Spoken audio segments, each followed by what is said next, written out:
Alright, in this video I want to talk about spending money on experiences versus things. Now, you probably hear a decent amount of the financial gurus and such on the internet be like, spend your money on experiences that'll stay with you forever. And then you have the TikTok girls who are hawking products at you these days. They're basically trying to turn into an online bazaar just to get people to buy more things, which free market, they have the right to do that.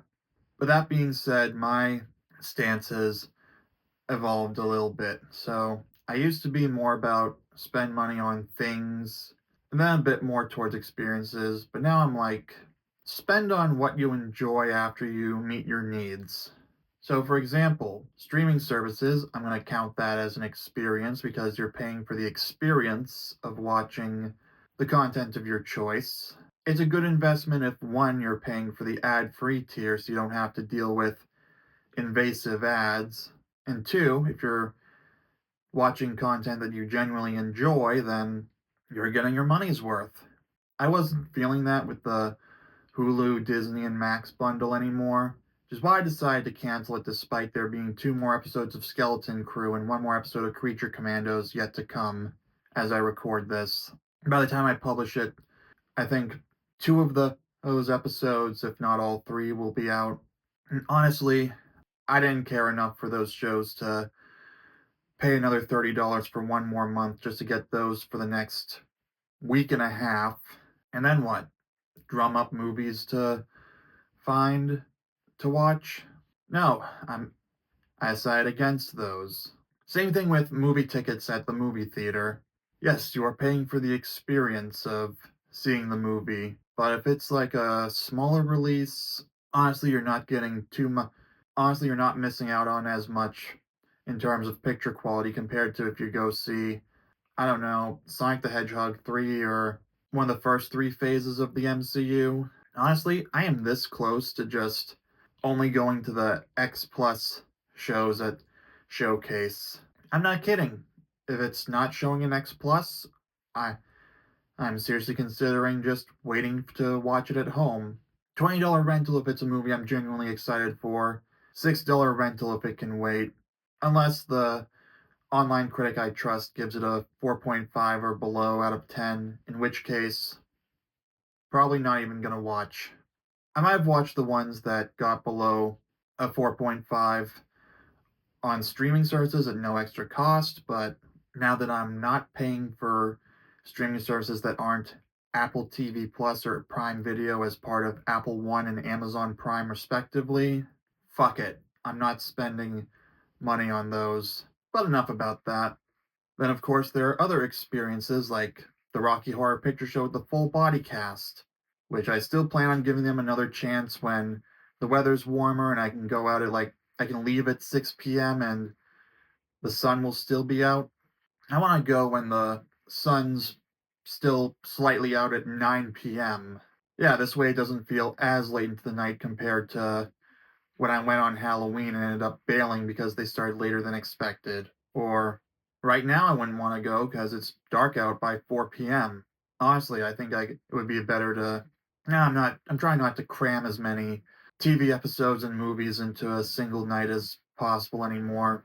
Now that I only have the two streaming services, I'm thinking the next step is to not indulge in as much content, spread it out, maybe look to my library of purchased content first and then go from there.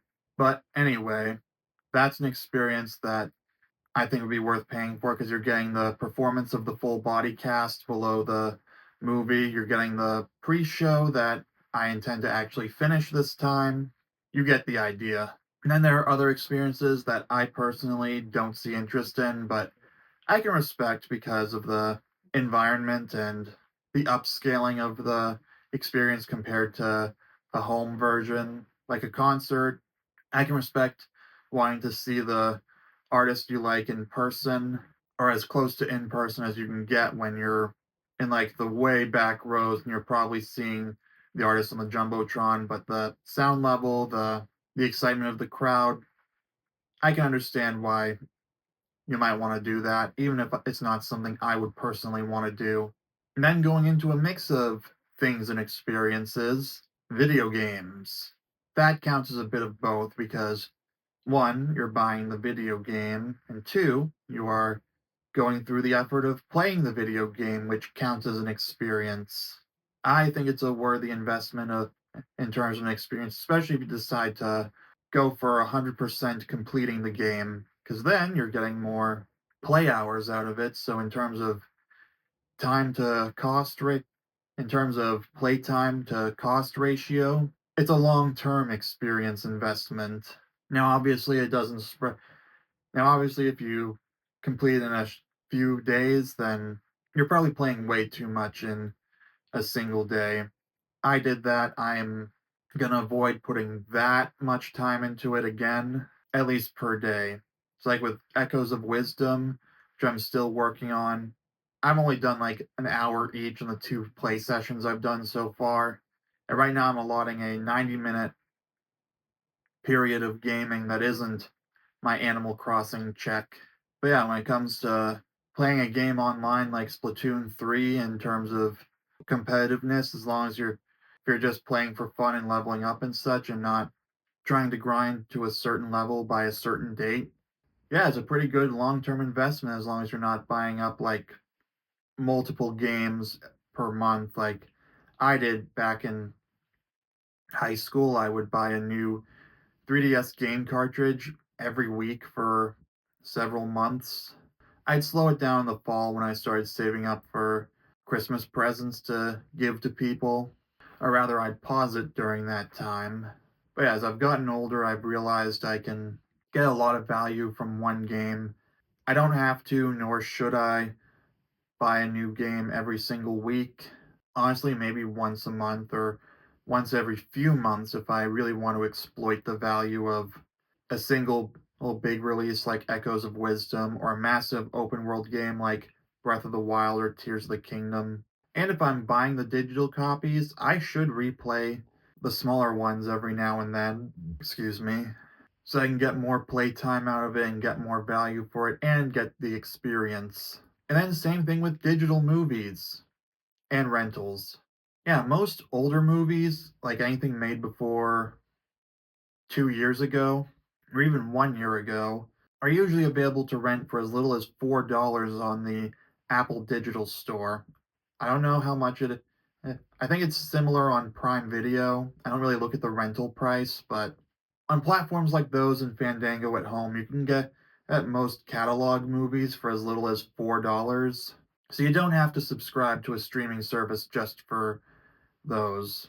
I've noticed some of the newer releases are even starting to make their way to digital stores anyway. Like Peacemaker is available for $25 on the Apple Digital Store. I keep having to restrain myself from calling it the iTunes Store because iTunes isn't a thing anymore except on PC. But yeah, $4 to rent a movie that you've heard decent things about is a pretty fair price as far as I'm concerned, especially if you only do it like once or twice a week. So let's say you do it twice a week.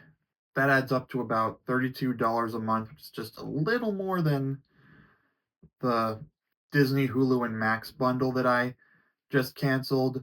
But if you only do it once a week, that's half the price per month.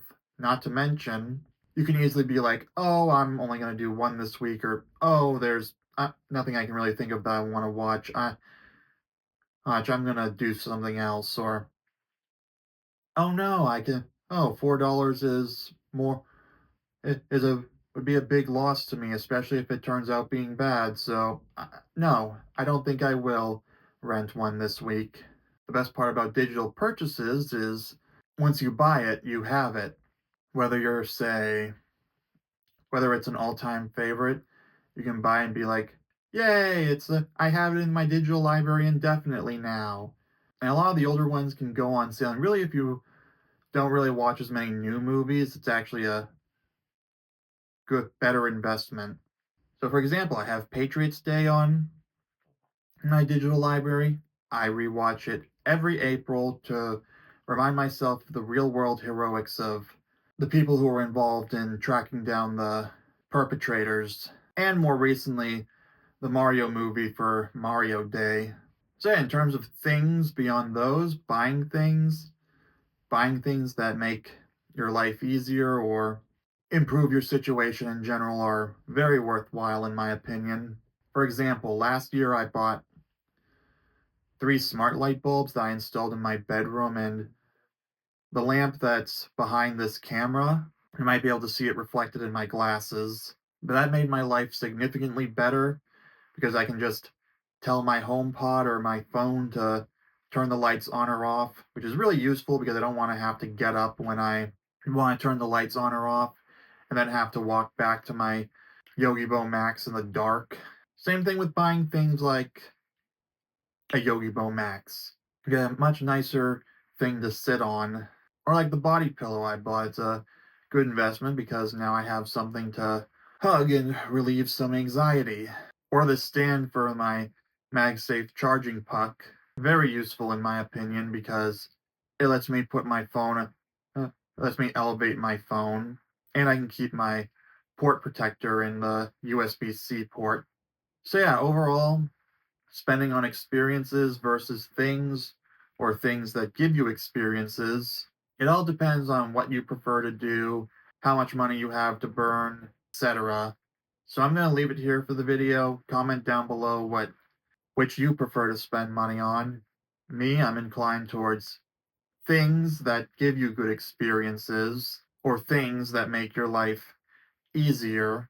Give this video a like, subscribe for daily videos. I'll see you soon.